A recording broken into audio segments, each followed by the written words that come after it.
At 230 kilometers long, the Clarence River is the 8th longest river in New Zealand. Flowing primarily between the inland and seaward Kaikoura mountain ranges, it takes roughly 5 days to paddle its length. This is an account of one such journey.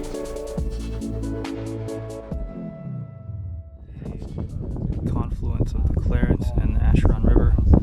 We just set up our first camp. Rafts are getting ready to go. This is awesome. I'm really excited. 5 days on the Clarence River. You made this, right?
Watch the pedal.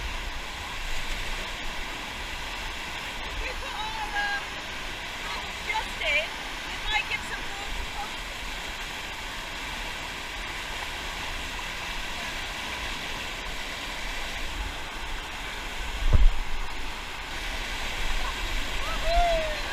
Yeah.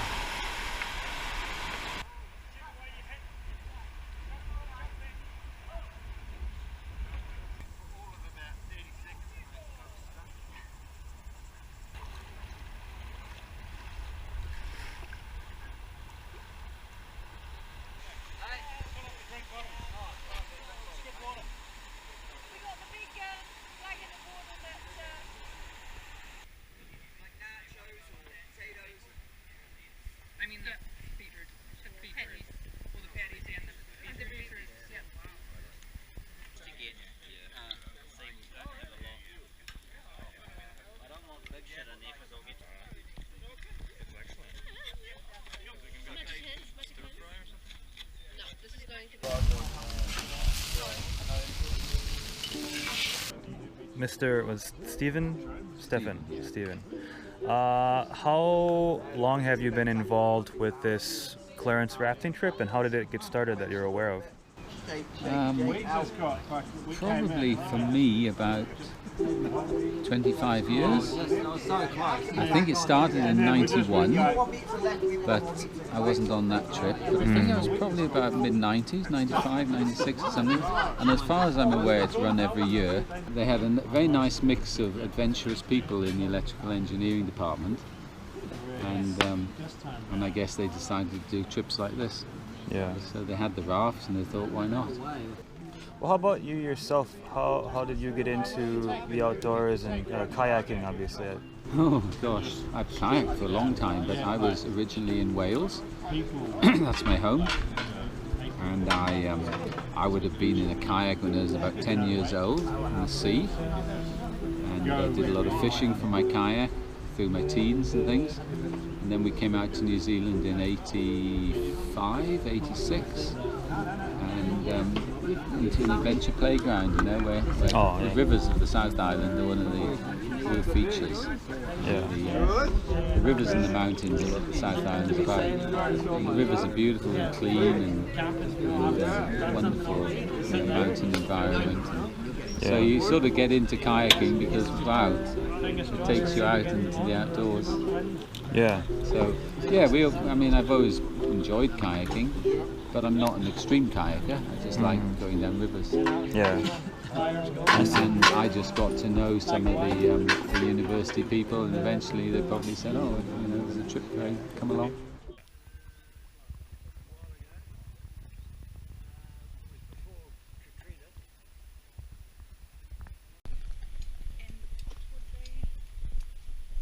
And would they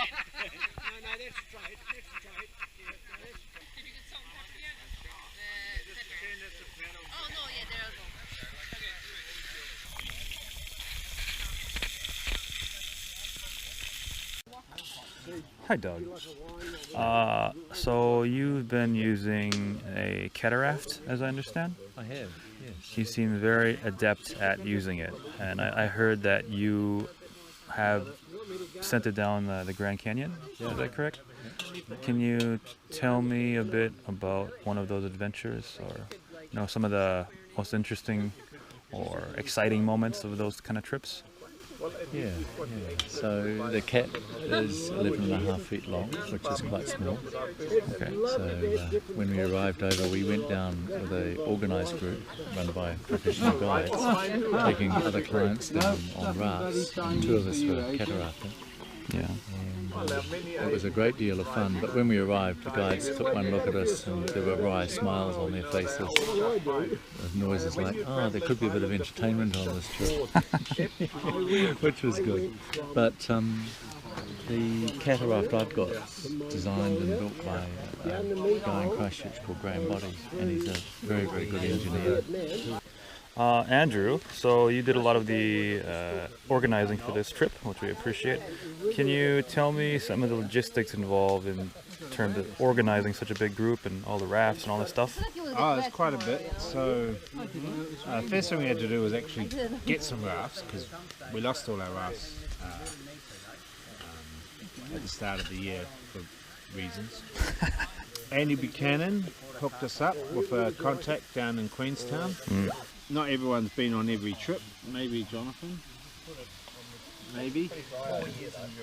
Yeah. So most years there's been a trip run, and Paul and I took over guardianship of the trip 8 years ago or so. There's quite a bit in terms of getting the rafts ready, the gear, but many hands make light work. So That's true. this year we got a couple of people on the food. Julia and Christine and Volker did a good job organising all the food. Paul, myself, organised the rafting equipment. Jim Palmer's been really good with the transport and gets the drivers sorted out. Yeah. Quite a big team effort then. It's a team effort. That is the key thing. It's a team effort. How about you yourself, like personally? How did you get involved in rafting and maybe the outdoors in general? Okay, so Pat Bodger was my PhD supervisor, and he was one of the original instigators of the rafting trip back in the day. He's not here this particular time.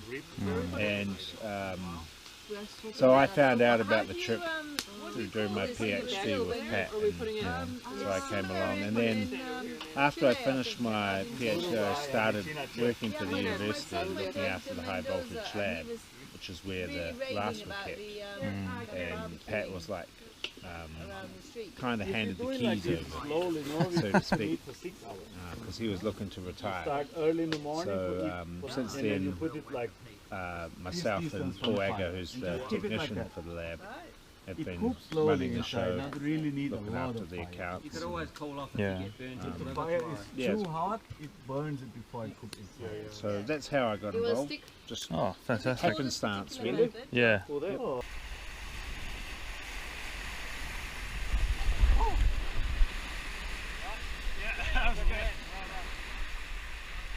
we got tossed out.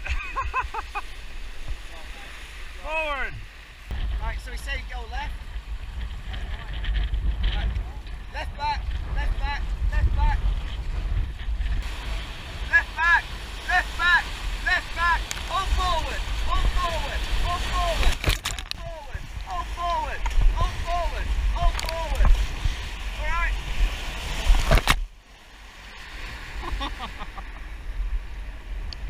Good work, team. Is that a slip from the earthquake then? Yeah, That section? yeah. Wow. Yeah, just a massive, this Annihilated. whole thing. This is where it dammed. Wow.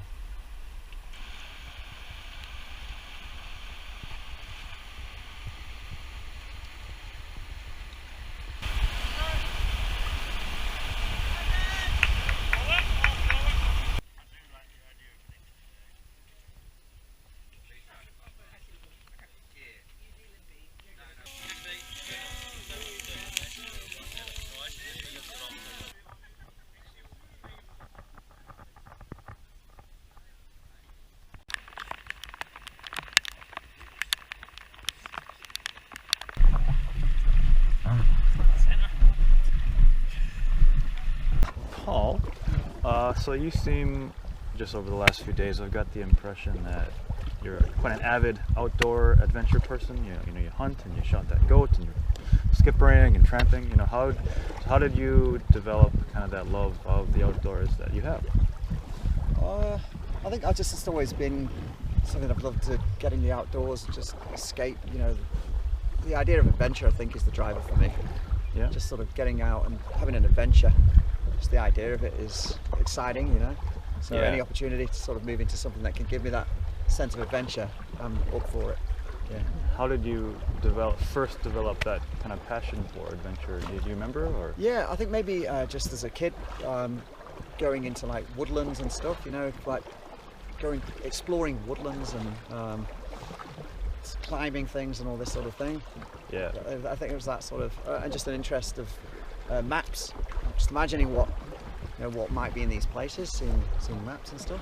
yeah, So yeah, just that sense of wanting to know what's beyond. yeah. Yeah, and that makes me want to go into the adventure, explore.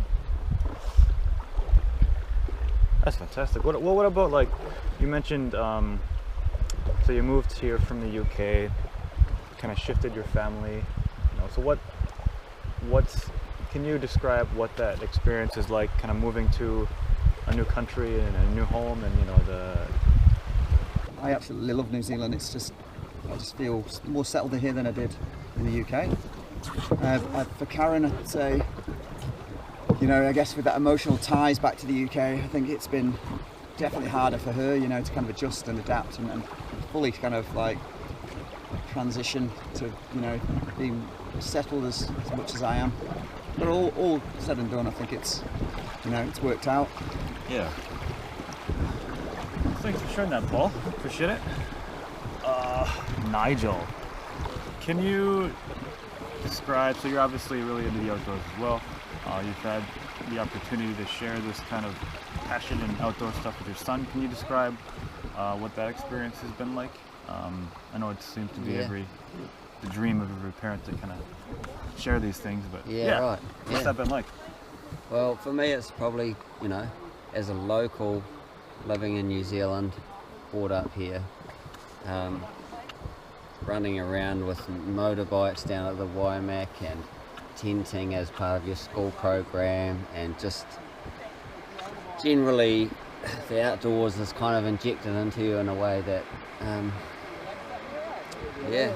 that you're sort of living it, really. So if you have the slight aptitude to want to get out there and see things, it's quite easy to just sort of do it. But you sort of got to take your opportunities, you know. And there also is, you know, the other major large factor of your wife kicking you out of the house. So, I mean, that's really the reason I'm here, is because I'm not really allowed in the house. Staying low, just trouble. You know? Yeah.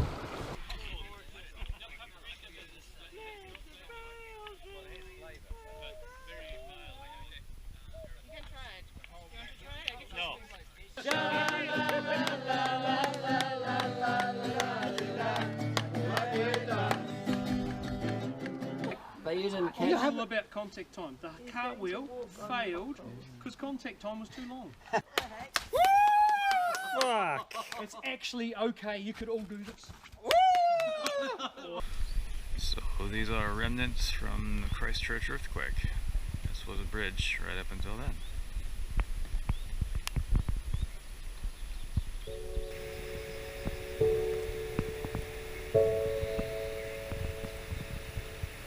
It's kind of weird to be just rugged mountains and suddenly like, oh, there's a bridge and cars and